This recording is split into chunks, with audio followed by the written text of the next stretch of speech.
Hi, everyone, and welcome to Me, You, and Who. On today's episode, we are talking to some amazing women who became mamas through egg donation. And y'all, you are going to have to grab your tissues because this episode had me going. I am so grateful to these beautiful mamas as they shared their journey of what it was like to begin the process of growing their families in this way and the many ups and downs and what it has been like since as mamas to little bitty babies and elementary school age kiddos. So there is a lot of love, laughter, and tears. And I am just so excited for you to listen to these sweet mamas. Me, you, and who? Who knew it would take more than two people to have a baby?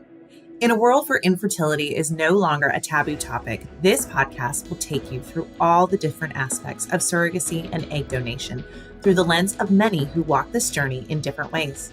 My name is Whitney Hall, and I am a two-time surrogate, now turned surrogacy coordinator for Egg Donor Surrogate Solutions, the very agency I used when I chose to carry for two amazing families.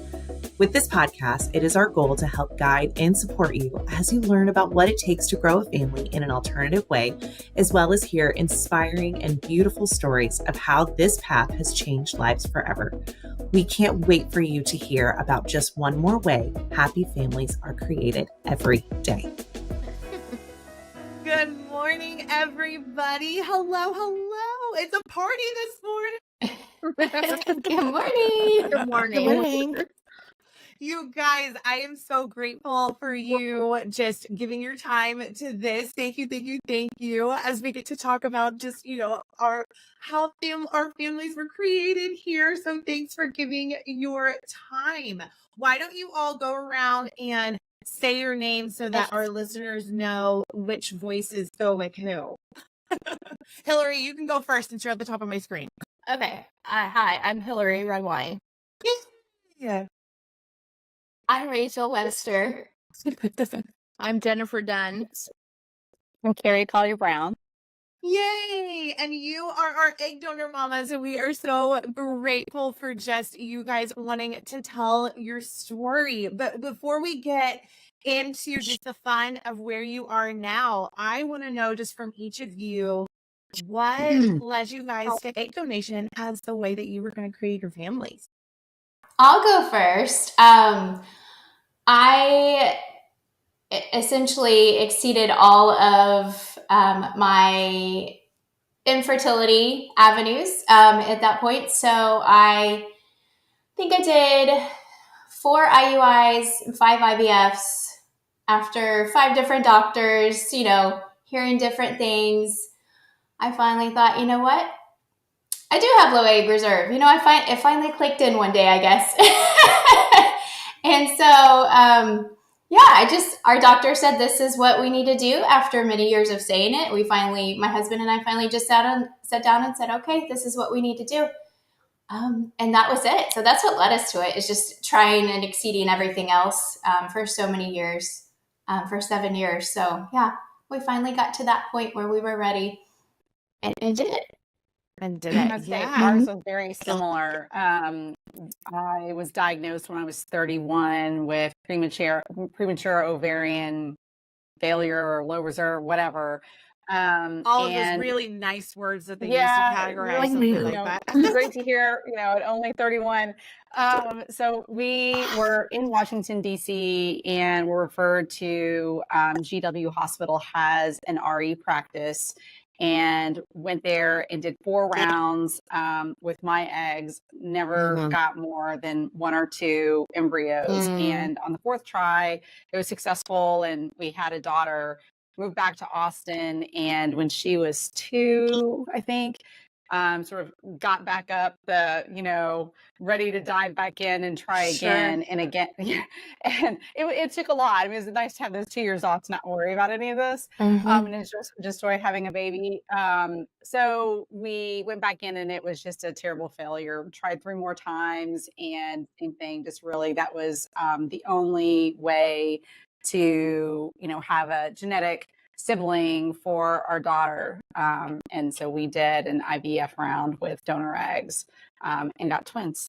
Yeah. Fellow twin mama. Woo woo. And then what's so fun is that Carrie, you and Hillary have the same donor. Yep. Which is Yep. Yes. cute. Yes, we do. Yeah, so our twins, we have boy-girl twins who are 8, are genetic half siblings with Hillary's daughter. Love that. Who just turned 9. Yes.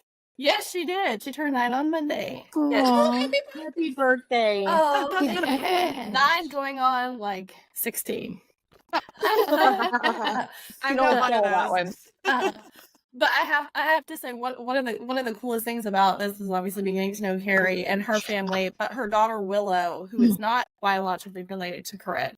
Corinne adores her, idolizes her. I mean, she loves Zoe and Cooper too, but she's just like, I'm older like Willow. She idolizes. Yeah. Her. So sweet. Yes, and Willow is so sweet, so kind to Hillary. I mean, they've been together. Willow strikes me as a classic oldest child. She's just got all the little ducklings. Yes. Yep. It's just one more to the pack. There you go. She takes on that role. Hillary, I know we've talked about it before, but yeah, just for those who maybe haven't listened to, y'all's special episode, and then, Hillary, you've done some other stuff for us, but yeah, what led you to egg donation? So when my husband and I started, when we knew we were ready to start trying to have a family, we knew we were going to probably have some issues because I was diagnosed with ovarian cancer when I was 27. And I was fortunate in that it was caught early, so I was stage 1, but I still had to have one ovary removed and then part of the other one to make sure that there wasn't cancer in the other ovary. So I have like a tiny piece of one ovary, plus I had FIVO, so he knew that trying to conceive was going to be difficult. And once I was 2 years past treatment, we decided, we were ready. I was 30 at the time, and my OBGYN ran some tests because he, kind of figured that there might be some issues. Right away, referred us to a fertility specialist. And so, like, Rachel and Carrie, over the course of several years, we were on, I called it infertility roller coaster, just the ups and downs of trying IUI, IVF. I was in a little bit of a different situation because of the hormones. My oncologist had to approve any kind of treatment before I did it. Oh, sure. And he wouldn't let me do multiple rounds of IVF. So we kind of knew pretty quickly that egg donation was going to be the way that we needed to go. Yeah. Right, Jennifer. Well, I met my husband later in life, so we already had a check mark against us, I guess, going in. When we decided to have a baby, we tried naturally, nothing worked. So after about a year, I headed out to see a fertility specialist. Tried a few 2 rounds of IUI, and then as we were going to go into IVF, my doctor told me I had low egg reserve. And he said that it would be possible to get some eggs, but it would probably take many rounds of IVF. And I just wanted a family. I didn't care. So I just asked them about egg donation. I didn't want to bother trying with my eggs. Yeah. I didn't want to waste time. So to me, genetics doesn't make you a family. Like the love and the wanting of a baby does. So it didn't even cross my mind. A lot of people in my circle were kind of freaked out about why would you not even try? Because I just wanted a family. That's why. And I didn't want to waste another year or 2 of my time. Sure. So I started looking before kind of talking to my fertility doctor, and Egg Donor Solutions popped up, because I kind of knew where it was going. And I picked my donor before actually talking to them about it. So when I went into you came in prepared. Yeah. So when I saw my IVF coordinator, she sat down, she's very okay, so this is what's going to have to happen. And I was like, listen, I just want a bleeping baby. So what do we do? Here we go. You said Egg Donor Solutions you're tied with. Here's her number. See if she's available. And we became good friends after. But she was just I've never met a mother who's because they go in really with white gloves, and I'm like, who cares? It's genetics. Just bring it on. And I I have 2 beautiful babies. Oh, I love that. I love that. And that's such a great way to put that. I mean, I know Mhm. ultimately, Hillary, I think it was your OB that told you, hey, like, is it genetics or do you just want to be a mom? And, just that kind of thing. And that I feel like that's definitely a very common fear that a lot of intended parents have is how am I going to love this baby? If that kind of thing. How did you guys all navigate kind of some of those fears? Well, personally, like this is, when you say, well, like, when people would ask me, why would I even want to consider this? It's because I didn't want to go into it wanting a little me. Yeah. Personally. I totally understand that. Because I have my older daughter is Genetically. genetically related to Yeah. me, and then the twins are not genetically related to me. I wondered if that would make a difference, if it would be different. And now, Willow is 13, the Zoe and Cooper are 8.5, and it's not like I forget that, I'm not genetically related to the twins. They're just my children. But I do think, for me, it was really, getting my head around, this was the process we were going to have to go through to complete our family. I really had to grieve what I thought the path was going to be. Yeah. And, part of that might have been a little bit easier for me because I, did have, already had a baby that was genetically related to me, and she is a mini me, and I wish she was a little less like me. But I think it's anytime that you sort of have a vision in your head of what I'm going to get married and I'm going to have a baby and it's going to be Yeah. a little bit me, a little bit my Yes. husband, and for me, I really had to grieve the loss of that genetic connection. But one thing that I've realized, I think the big thing I've realized, is that it really doesn't matter that who your children are. They come pre-programmed for the most part. And the family in which they're raised in, and their environment influences kind of who they become. And we grew these babies, all their skin, their blood, all of that, we grew and nurtured, and there's no difference in my experience in mothering or parenting the children that I don't have a genetic relation to versus the one that I do. But there was, I really had to sort of grieve that the way that we made our family was different than how I thought it was going to be. Absolutely. I think we Yeah. all come into just, our path growing, whether it's, marriage or partnership or, and we have that vision. And it's just like you said, Terry, you were going to go down one path and then you had to divert one way and now you're diverting another way. I Yeah. mean, it's, it's those high highs and low lows with the roller coaster, and then it's grieving all of those different things. Yeah. Yeah.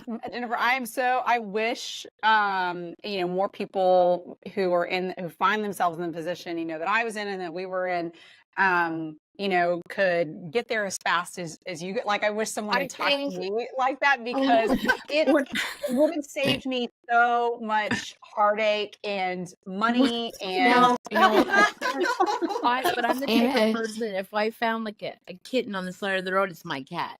Like, if I love, like, honestly, it does no, like, it becomes like mine and I love it. So like I grieved more the thought of not having a family. So yeah. the thought of not having a Yeah. family, and I'm Canadian, so I moved to the US in 2014. Egg donation's not allowed in Right. Canada. No, it's not. I'm not too Right. sure of the basics because I never really looked into it. But had I not moved and had Yeah. I stayed there, I would not have my family. So like that would be Yeah. the thought of not having my kids. I don't care how I would have gotten there. I mean, if egg donation hadn't have worked out, I would have tried fostering or adopting, or I would have, like, gone to every firehouse. Left my name, every like NICU here. And the thing Sure. is, both my children were born really early, so I had 2 babies in the NICU, and you see a lot of things, and that really cemented that genetics does not make you a parent. Well, I think you said it best with it was bigger of not the Mhm. possibility of not having a Right. family. So, what kind of resources, as just all of you were going, navigating just that next steps and, the realization that your path is diverting, what sort of resources were provided for you as you were going through that? Not Oh. not until I got to Egg Donor Solutions, honestly. Yeah. And that's why I feel so passionate now about educating, intended parents, because it's important not just for intended parents when they're going through it. It has a direct impact on the tiny humans you are going to be raising and their entire future. So, and we're lucky there's way more resources now than there were available 10 years ago when I was going through this. Yeah. But there weren't many. And it wasn't until I got to Egg Donor Solutions that somebody really laid it out for me. I mean, my fertility doctor was like he trying to be sensitive about it. He was like, you're gonna need an egg donor. And I had no idea. I mean, like sort of had an idea what he was talking about, but like the logistics of it, I didn't have a clue. So I asked him to explain it. And he just pulls out this book of donors and starts flipping through it. And so you would go through a book like this, or you would go through an online database and you would find you would choose a donor. And it was really overwhelming. It wasn't until I got to Egg Donor Solutions that there was really somebody like educating, walking us through it.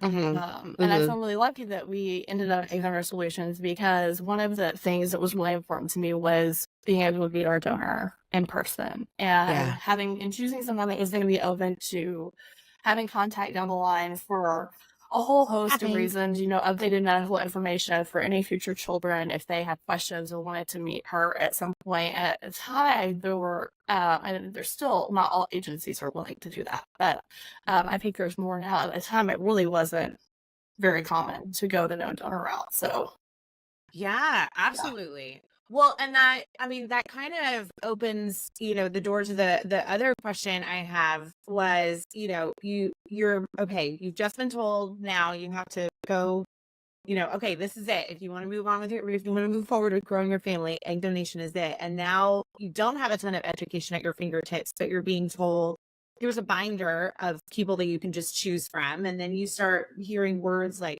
fresh and frozen and anonymous and, just all of those kinds of things.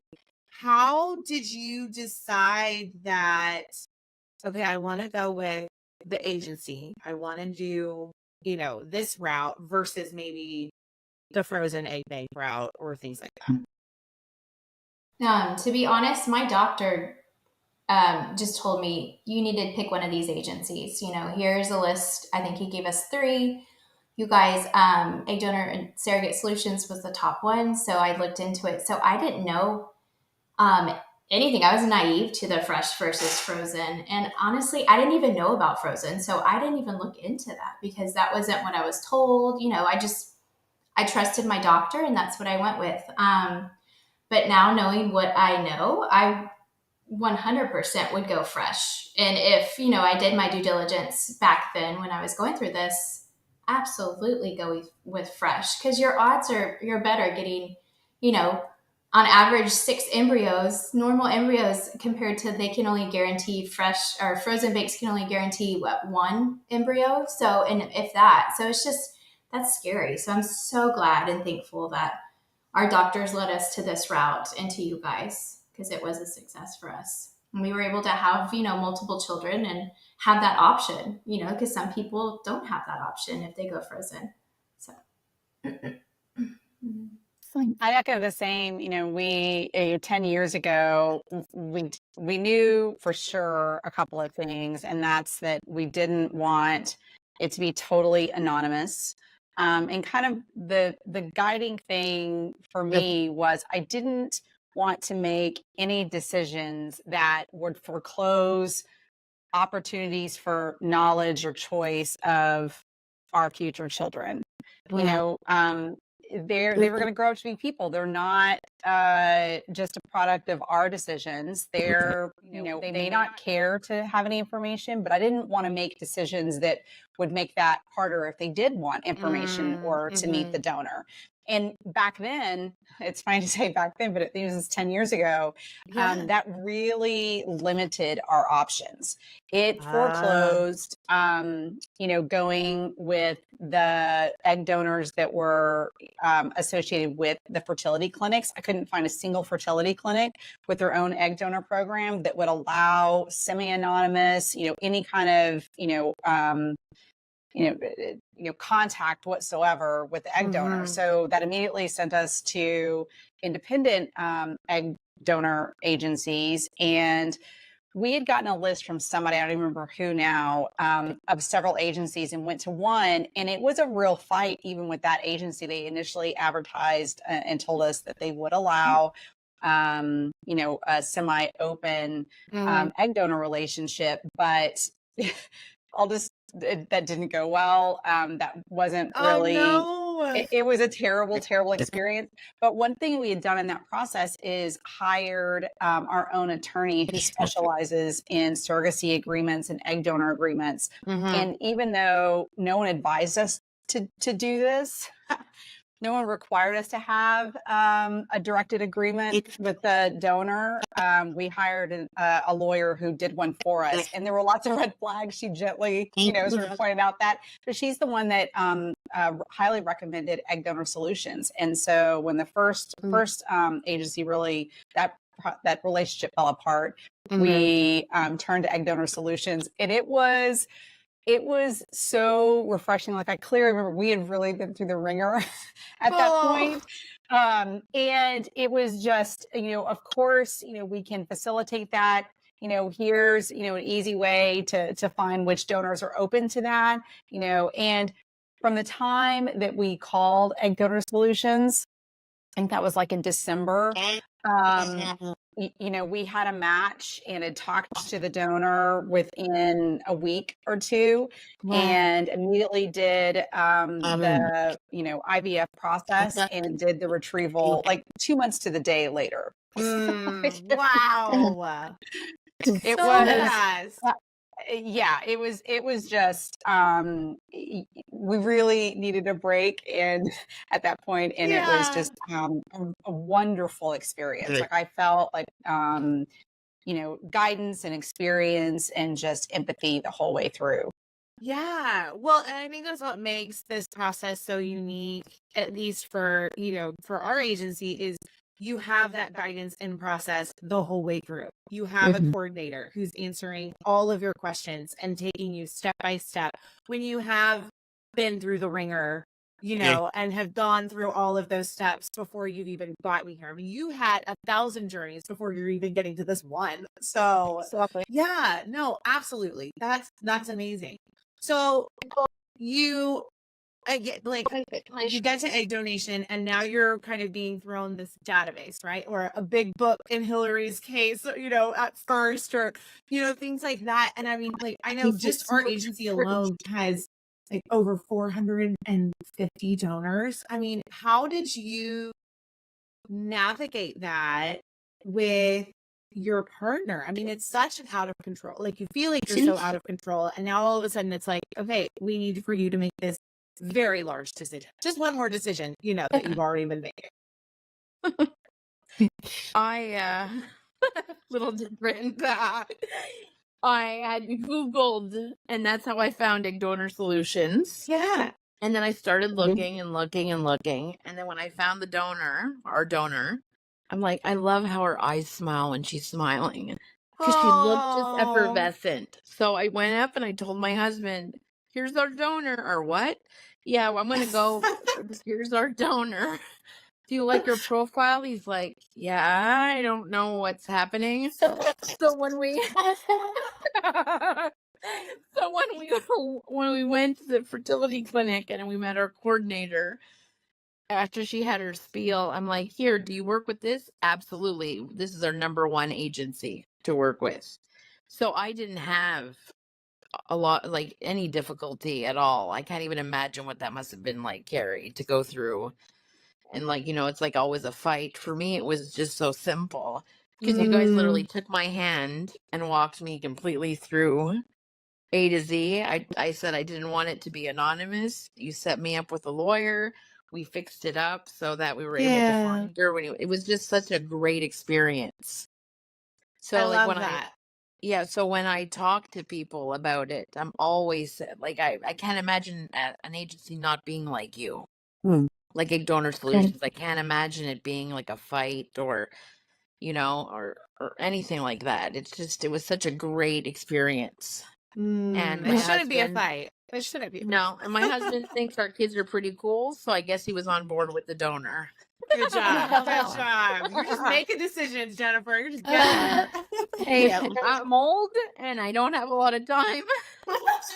I was gonna say my experience was a little different than Jennifer's, where when we first opened this avenue of egg donors, coming home from the doctor, we called Egg Donor Solutions, and that's why we went with them, because we got a phone call right back. I mean, immediately. They were on top of it, just navigating, helping us understand what the process was like up front, being transparent with the fees. I mean, so we kind of knew everything up front. And then the matching team, helped us match and just kind of gave us some advice like, hey, if you want your donor to look like you, maybe, list a few characteristics that you want and filter it that way. So that's what my husband and I just, after, months of talking about it, yes, I want her to look a little bit like me if we can. If it's just one glimpse like me, that would be great. And so when our coordinator talked to us about it, she mentioned this, and I love it. It's the best advice I've ever got. She said, you and your husband look at it separately in a different room, different day, whatever it may be, and then pick your top 5. Don't tell each other, come back together, and you guys communicate and see if you have any of the similar ones as your top 5. I mean, lo and behold, my husband and I had number 1, the exact same girl. Like, out of the 400 that were, it was so amazing. And I'm sure that's not going to happen to everyone, going through this process, but we were so fortunate and blessed to it was just easy. And so we both kind of knew that's who we wanted to go with. That was our aha moment. Yep, she's our girl. Well, then we got told she was matched. She was already up there at, number 5, and so we didn't know if we were going to get her. And so it was kind of like we were on this high of, oh my God, we found our donor. And then we were told she wasn't available. And so then it was like that waiting game again. It's like one more day is like an eternity when you're at this point. You're just like, oh my gosh. And then to tell you have to wait months, you're like, oh, I can't do anymore. I cannot wait another second. And then the next week, something happened with those other intended parents, and they called us and said, you're up. And it was a blessing from God. We had prayed about it, and so we knew it was just, she was our girl. So it was a fun way of looking at the database. As something is so overwhelming and time consuming, it was just a fun way for us both to be able to dive into this together. Because it's just as important, for a woman as, your spouse, whoever you're with, to have that same opportunity to look and have that same choice. So I thought that was really important. Yeah. Absolutely. Oh, I love that. I love that. I love that. I feel bad for my husband. And I'm like, here you go, there she is. No, you shouldn't feel bad. You've got 2 gorgeous babies. I think you're doing great. What were maybe? Yes, exactly. What were maybe some of the surprising things that you encountered just when you were learning about the donation process? Either was the idea of like, oh, well, do they need to be in my same state, or do they need to, just things like that? What were maybe some of the surprising things that you remember encountering just as you were going through this?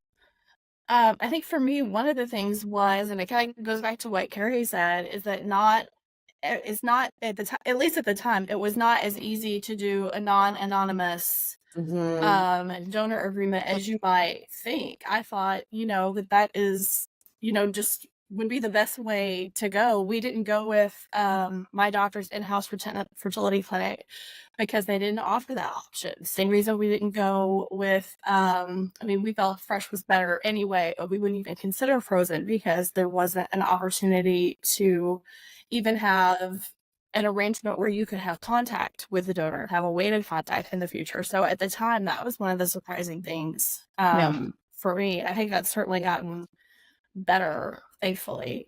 And then the other thing, just going through the whole process of choosing a donor, it wasn't so easy for me. I went into it kind of like Carrie. I just expected, I knew we were going to have visible conceiving, right? Because of my medical history, that was not going to be a surprise. But I never thought that IVF with my own eggs would work. And so when it didn't, that wasn't easy. And so then when we went through the process of choosing a donor, I felt like, I always say this, and it sounds so silly, but it's exactly how I felt at the time. I felt like I had to choose another woman to have a baby with my husband. I felt like I had to replace myself in the process, at least genetically. And so I was dead set on finding a redheaded donor. Well, guess what that does to your pool of potential donors? Sure. Because I think it's only 2 or 3% of the population has red hair in the world. So you look at, a database of donors, and the options become much more limited. And so as I worked through that, it just took some time to realize I don't have to find someone to replace me. I'm going to be the mom. And once I kind of got through that, my husband and I went about it, Rachel, the same way that you and your husband did it. We must have had the same advice. It's like we went to the same agency or something. Yeah. We talked about what are our top priorities, right? We want because of my family health history, and we want to have cancer, in their family history. Sure. At all. Someone who was goal oriented, healthy, educated, all of that was important. And then feeling like we wanted to choose someone who we felt like we're doing it for the right reasons, and then just based on the profile, we would, get a sense of who she was. So that was kind of once we narrowed down what our top criteria was, we separately looked at donors and then came back together. We didn't have all the same ones in common, but we had quite a few, and our donor was top of the list for both of us. And I love that. So as not only are you guys obviously navigating this with each other, you now have all of these other people in your life who are, kind of your family, your friends, and everybody. How did you explain this process to them? And maybe how do you continue to explain, this process if you even feel the need to? I find that I try to be as open about it as possible and just kind of matter of fact, if I'm in a discussion and, with other moms or friends or whatever, I'll just, kind of mention, and Zoe and Cooper, they're egg donation babies. We had to go through that process. And it's, people are always very surprised. I still think it's pretty uncommon. There are very few other moms that I've run into who have gone through this process. I mean, IVF is pretty common now, especially, I was a bit of an older mom. I was almost 40 when I had the twins. So I think that's more common, and people, are accustomed to that and familiar with it, even if they don't really know how it works. Sure. But egg donation, IVF, is still something people are very unfamiliar with. And so I think the way that I intentionally am how I talk about it is it's just how we made our family. Like, this is their egg donation babies. And I also really like that I get to tell them that, we've become good friends with other parents, with Hillary and Jared, and our kids have met their daughter, and they've gone to camp together, and we've gone on vacations together, and that, we know who the donor is. And funny story, one of my dearest friends here in Austin, turns out that my friend Dee Dee, her bestie in high school was our egg donor's mother. Oh my gosh. Isn't that wild? That's Such a insane. small world. 6 years Yeah, of separation. my friend Dee Dee, Yeah. she's like, Jenny was the funniest person I've ever known in my whole life. But Oh kind of track my for gosh. really cool. But anyway, it's I think, that's been a surprising thing. And, just having to, I think it's real important for us to tell our story, and that to make it a I don't want our kids to feel different or other, or and we've always been very Yeah. matter of fact with them. It's just, I think they're starting to get it now. We've been telling them this story since they were babies, but they're like, yeah, whatever. I've shown them pictures of the egg donor, but I think just the more that we tell our stories, and tell the stories about the process and the children, that just I hope we get to a point where people, see and understand this process the same way that they see, IVF. It's, it's just another way to make a family. I think it's like with 23andMe and all of these, they're gonna find out. There's no So- anonymity. And Yeah. in our case, my husband and I decided that we were going to be completely honest. My son Bennett is 5, and he's got autism, so he doesn't really understand. But I've been talking to him like since he was a baby about the donor, Yeah. and I just feel like I don't want him to grow up thinking there's something wrong with how he was conceived. And I figure if you keep it a secret, because there's nothing to be ashamed of. There's many different ways to have families. Mm-hmm. Like, I don't want him to ever feel like, my parents didn't tell me because they were ashamed that's how they had to have me. Yes. It's just I part of love their that. story. Yeah. And And I think it's a pretty cool story, science is cool. Yeah. Yeah. Yes. Yeah. It's a team of doctors and Yep. the egg donor agency and the donor. Like, it took a whole team, to intentionally get here. Have you guys ever heard the song "The Mother" by Brandy Carlisle? No, but I'm gonna have to now. Yes, I'm like, because of I you. know And it it is, is and one of my so- favorites. And it's that is a song that speaks to me as an egg donor mom, as a mom, recipient mom. Listen to it. There's a line sort of towards the end about how you are not an accident, where no one thought it through. The world's taken us and made us mean to fight for you. So the whole thing, like, I cry every time I hear it, but it really I'm about to start crying. I know, right? But very much. I'm in my feels. Oh my gosh, my coffee I must be a know. little salty. Oh my gosh. there's such blessings, and I'm gonna tell him someday we want to do so much. Yeah. We Yeah. really want, like, it doesn't matter how you're here. I never want my kids to feel like, like some older parent, like older generations, like grandma, like, they'd be like, what are you talking about? That's not like your baby. I've had someone tell me that. Oh, wow. Yeah, like, how does it feel? Like, is it like, your husband cheated? Like, there's a lot of ignorance behind the whole Yeah. thing. Not my family, but like an old, like a lady I used to work with. Yeah. How do you navigate that though? Like, how do you, I mean, when people Ignorance? say, yes. Because people are ignorant. No, Like, but how do you handle that? I mean, your response is absolute perfection. I- yeah. You can probably tell I don't have much of a filter. No. Probably, right? So, You're in like, good company. You're doing just yeah, fine. so when people say stupid things like that, especially, no one comes after my kids. Yeah. Oh, Mama No, Bear. I don't I don't care if you're 12, 95, like you will be put in your place, you know, Absolutely. and I think these kids are like some of the best kids around because they're so wanted. Yes. I mean, you jumped You know? through 1,000 hoops and had, I mean, a team to make them become earth signs. So yeah, it's big stuff. That is such big stuff.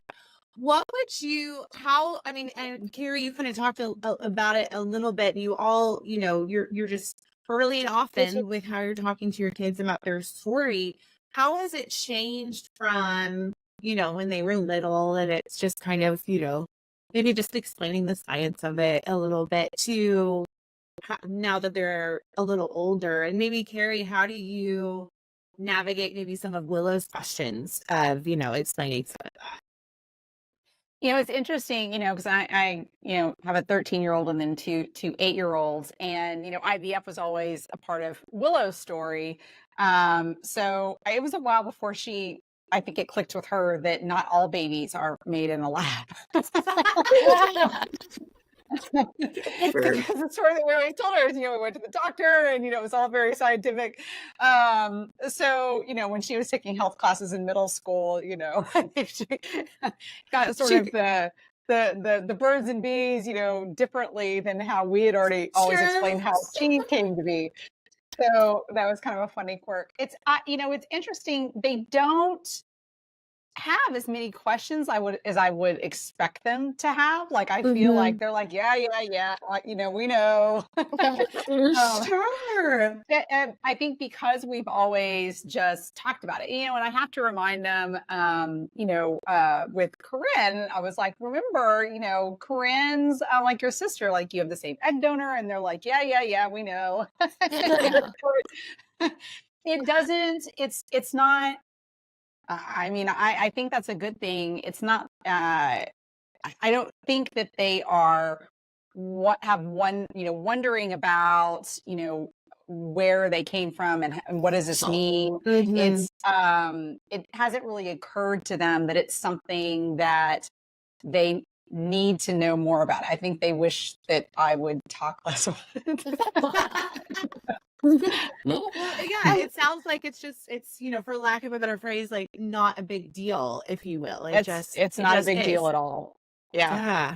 I think that really comes from telling them early, right? Because when kids are little, they're just it's matter of fact. And if you can take the emotion out of it and just say, sometimes parents need help to have a baby, and and we did, and this is who helped us, and this is how you came into the world, and it's really it's really special, and we're a family. There's a lot of good books now that can help, because it's hard to for at least personally, like it seems like such a big deal, like, oh, I gotta explain this huge thing to my child. How do I do that? But it's but to a kid it's just simple, and it's matter of fact. And we started with Corinne when she was probably about between a year and 2 years, just reading books, and you ask, like, how has that how has that conversation, or how has that changed over time, the way we explain it and talk about it.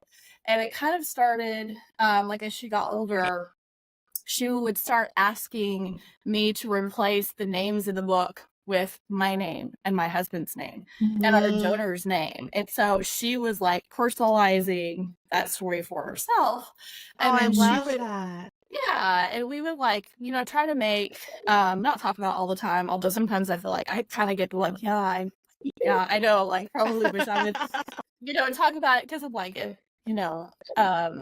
just trying to look for opportunities to make the connection for her as she's got older. So I'll say you have the same color eyes as our donor, and she just trying to make those connections. And then as she got a little bit older, I would say around 5 or 6, she started asking more direct questions, like, do you think I'm good at this, do you think our donor is good at that? And so we have had a way. I've been in touch with our donor over the years, just email and text. But as Spring got older and started asking more direct questions, and they weren't very often, but sometimes she would just like, she would just ask like really direct questions and want more information. And so I said, like, what does she look like for all of us? So we did show her.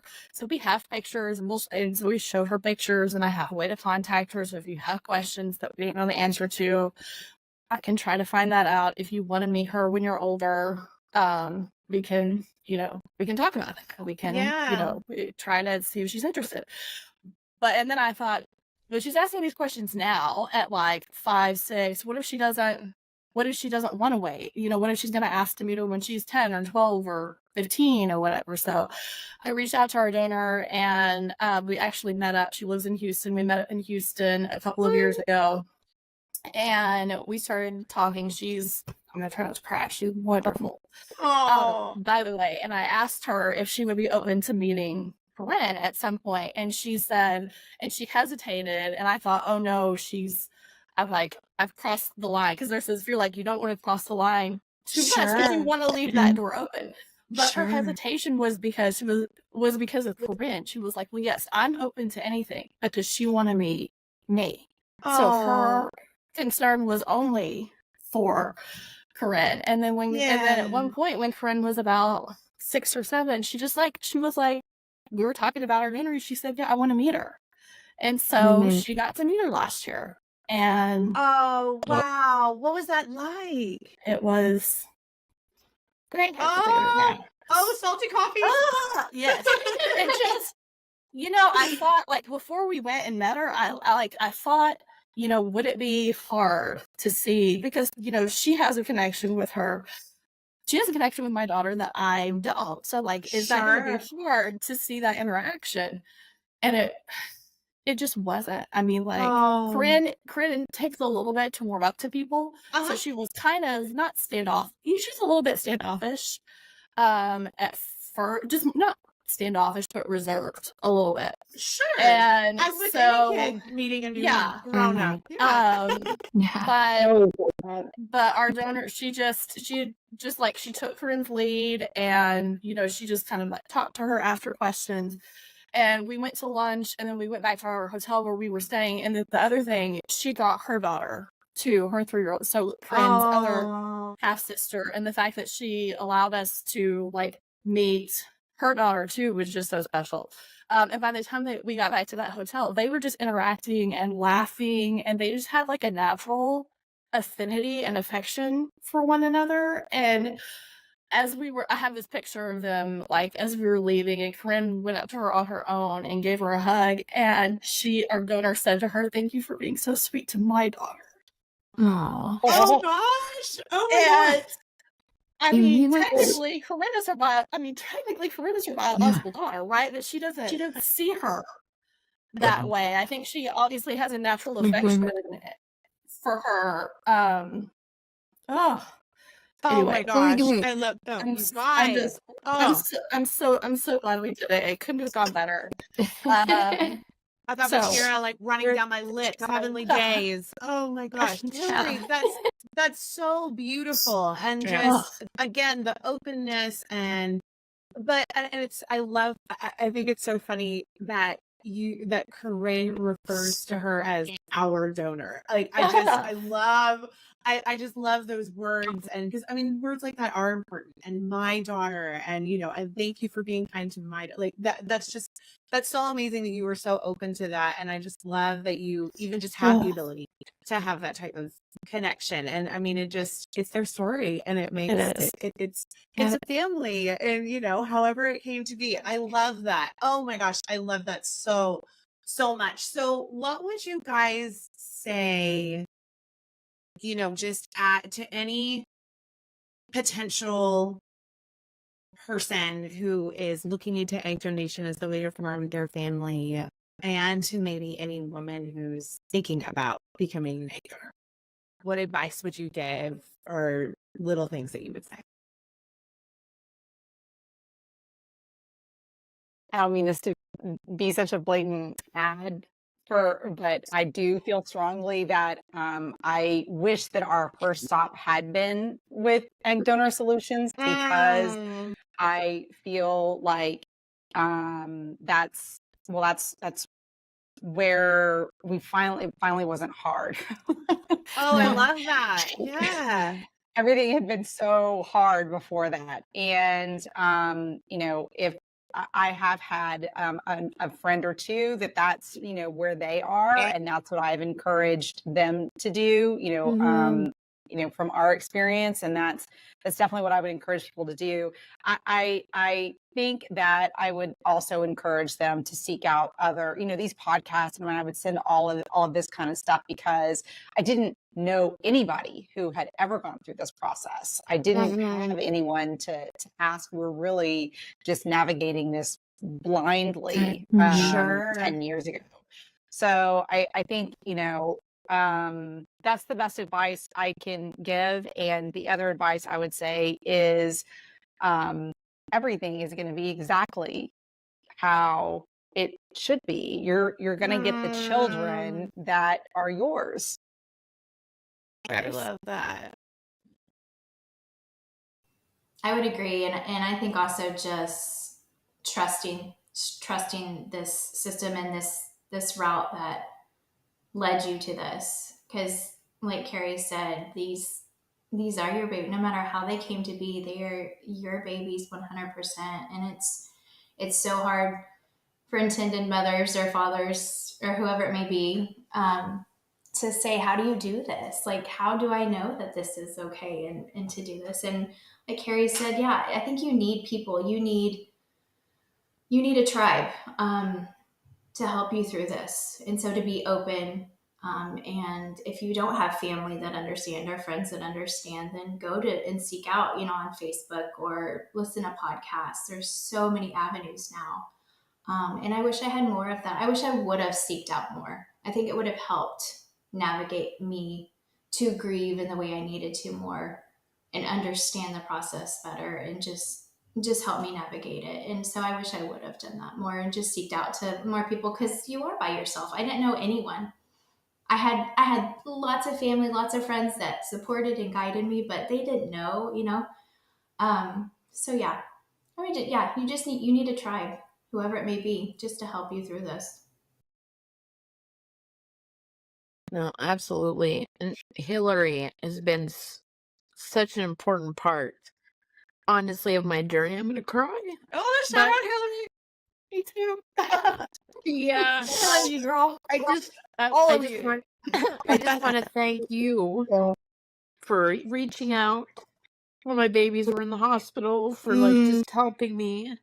And when I was trying to find the donor, like giving me advice and how to navigate it.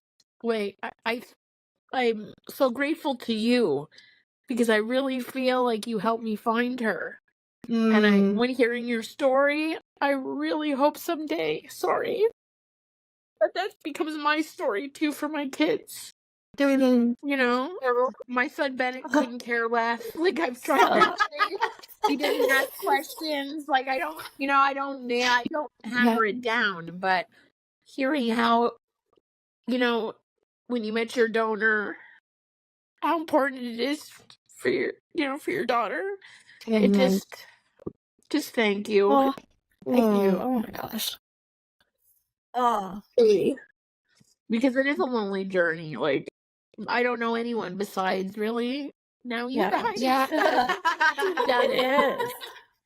I have a bit of practical advice for someone. Oh, that please. also, well, it is to insist on registration with the DSR. donor sibling registry. That was something that we insisted on with the donor, and I'm glad that exists. And it's how Hillary and I found each other. Was through the Egg Donor Registry. So that has been a real source of opportunity.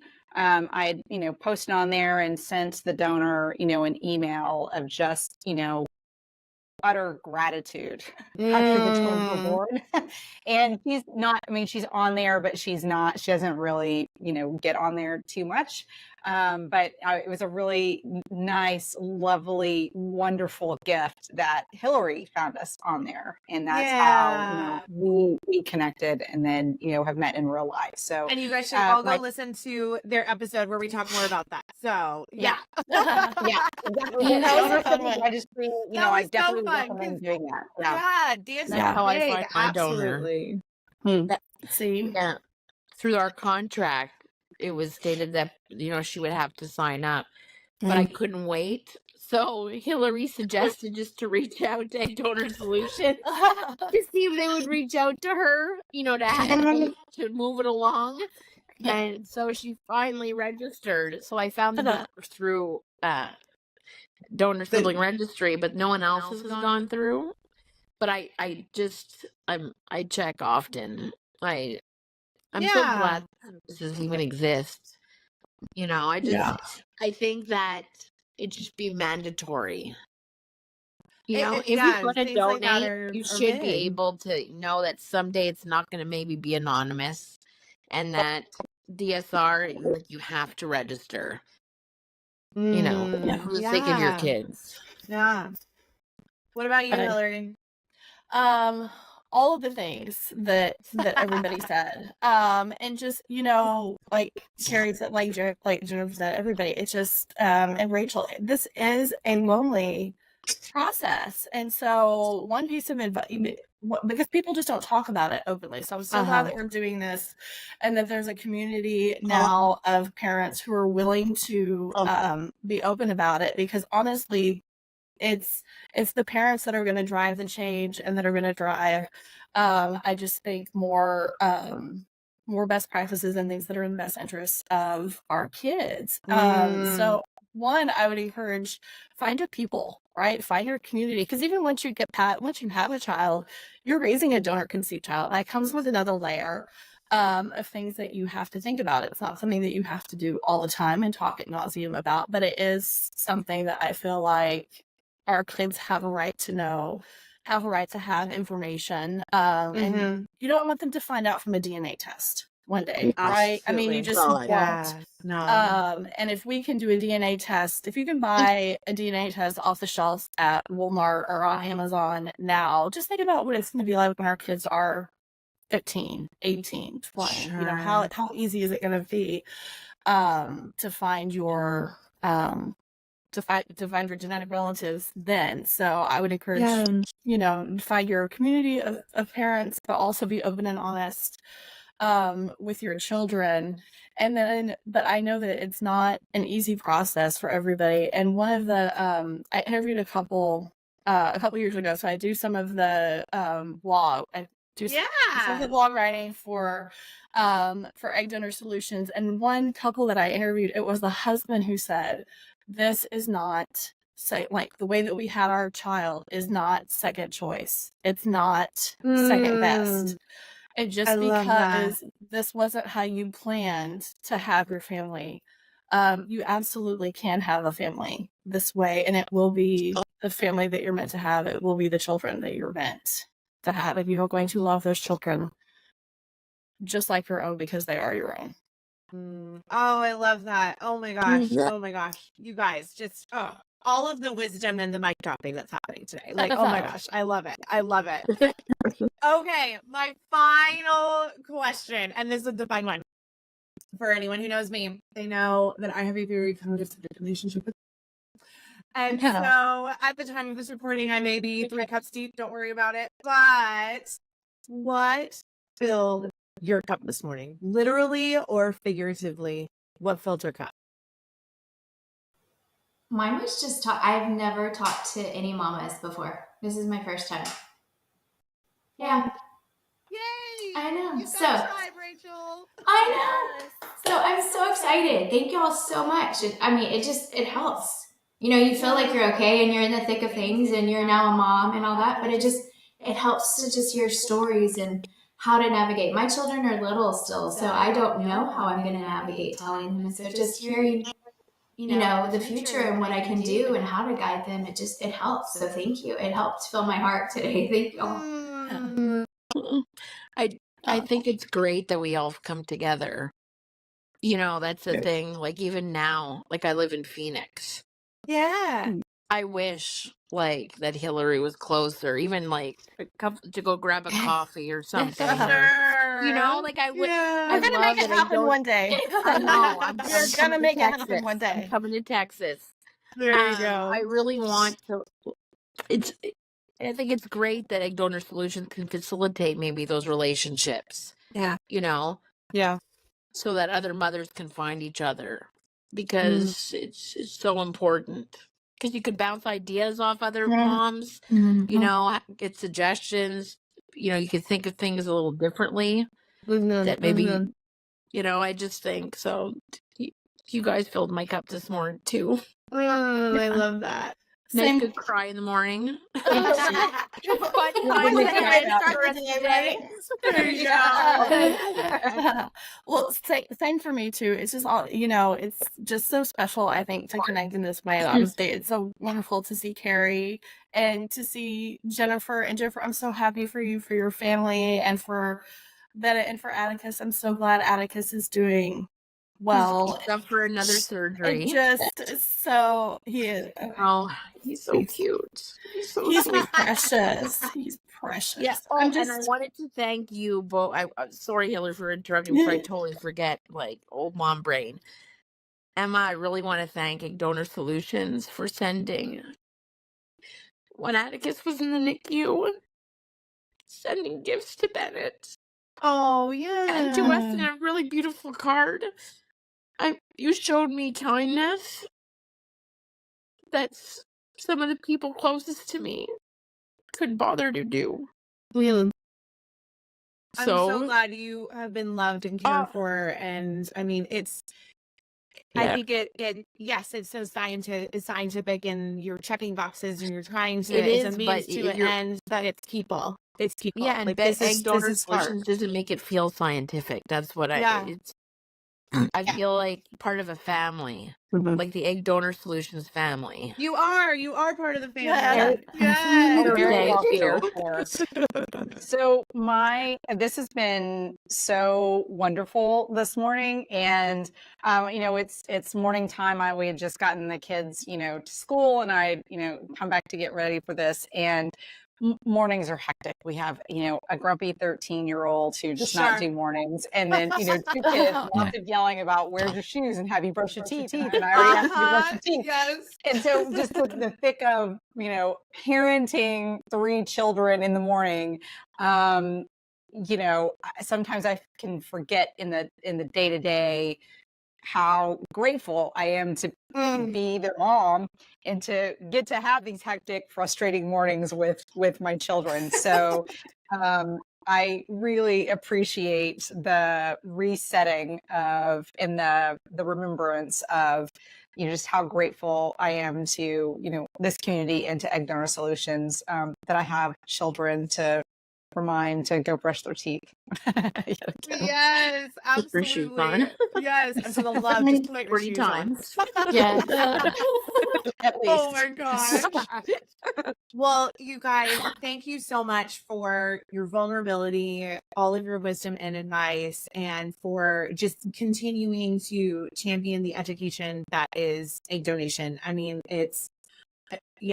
infertility in general has been such a taboo topic for so long, and the more we're able to do things like that, it's just so helpful for anyone who's trying to figure out the best way to build their family. So I so appreciate you all giving your time in the midst of your hectic mornings, and again, just thank you so much. So I will let you guys get back to your days. Thank you. Thank you. It's so nice meeting everybody.